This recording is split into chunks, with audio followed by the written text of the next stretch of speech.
আমাদের জীবনে এমন কিছু অভিজ্ঞতা হয় যেগুলো আর শুধু স্মৃতি হয়ে থাকে না, তার চেয়ে অনেক বড় কিছু হয়ে ওঠে। আজকের এই বিশ্লেষণে আমরা ঠিক তেমনই একটা গল্প দেখব, কিভাবে একটা সাধারণ ভ্রমণ ধীরে ধীরে একটা সম্পর্কের গভীরে মিশে যেতে পারে। তো প্রশ্নটা হলো এটাই, একটা ভ্রমণ কিভাবে একজন মানুষ হয়ে যায়, মানে কোনো জায়গার স্মৃতি, কোনো পথের অনুভূতি কিভাবে সময়ের সাথে সাথে একজন নির্দিষ্ট মানুষের প্রতিচ্ছবি হয়ে উঠতে পারে। চলুন এই অনুভূতির গভীরে ডুব দেওয়া যাক। গল্পের শুরুটা একদম সাদামাটা।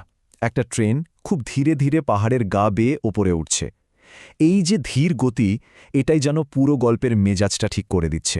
কোনো তাড়াহুড়ো নেই, শুধু মুহূর্তটাকে অনুভব করা। আচ্ছা, এবার এই যাত্রার একেবারে শুরুতে ফেরা যাক, যেখানে দুটো মানুষ একটা নতুন অভিজ্ঞতার জন্য অপেক্ষা করছে, আর চারপাশের পরিবেশটা তাদের ভেতরের অনুভূতিকে যেন আরও গভীর করে তুলছে। একবার ভাবুন তো, একদিকে জানালার বাইরে বিশাল বিস্তৃত মেঘের দুনিয়া, আর অন্যদিকে ট্রেনের ছোট্ট একটা কামরার ভেতরে মাত্র দুজন মানুষ। বাইরের প্রকৃতির এই বিশালতার সাথে ভেতরের এই নিবিড় মুহূর্তটার কি দারুণ একটা বৈপরীত্য, তাই না? আর তাদের মধ্যে যেটা ছিল সেটা হলো নীরবতা। কিন্তু এটা সেই অস্বস্তিকর নীরবতা নয়, বরং এমন এক নীরবতা যা হাজারো কথার চেয়েও বেশি আপন লাগে, যেখানে আসলে কোনো কিছু না বলেও একে অপরকে পুরোপুরি বোঝা যায়। তো ট্রেন জার্নি শেষ, এবার তারা পৌঁছে গেছে তাদের গন্তব্যে, একটা ছোট্ট কুয়াশায় ঢাকা পাহাড়ি গ্রামে। চলুন দেখি সেই জায়গাটা ঠিক কেমন ছিল। প্রথমেই যেটা চোখে পড়ে তা হলো চারদিকের ঘন কুয়াশা। সবকিছু কেমন যেন একটু রহস্যময়, একটু অচেনা।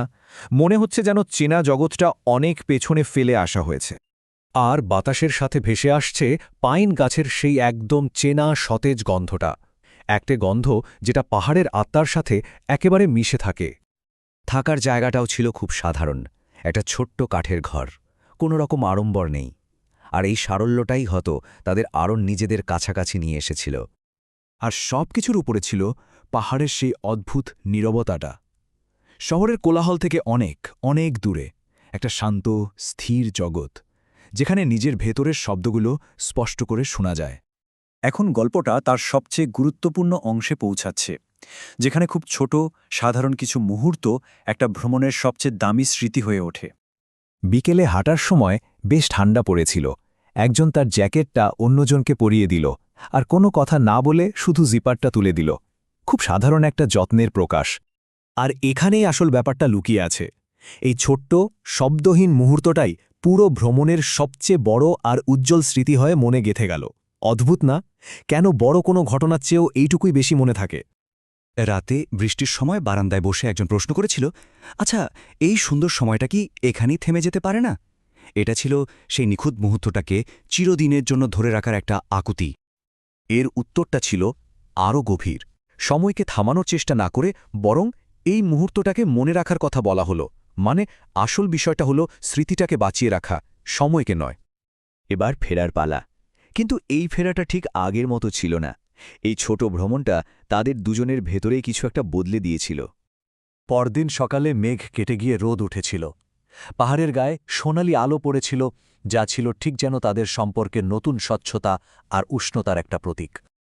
ফেরার সময় তাদের মনে হচ্ছিল, আরে তারা তো শুধু একটা জায়গা থেকে ফিরছে না, বরং তারা একে অপরের আরও একটু কাছাকাছি হয়ে ফিরছে।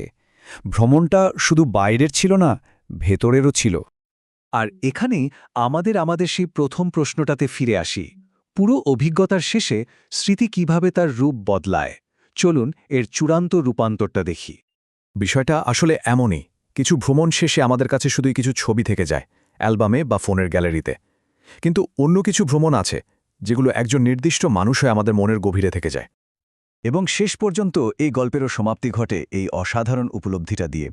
এই ভ্রমণটা আর কোনো জায়গার স্মৃতি নয়, এটা পুরোপুরি একজন মানুষ হয়েই রয়ে গেছে। জায়গা, সময়, ঘটনা সবকিছু মিলেমিশে একাকার হয়ে গেছে একটি মানুষের পরিচয়ে।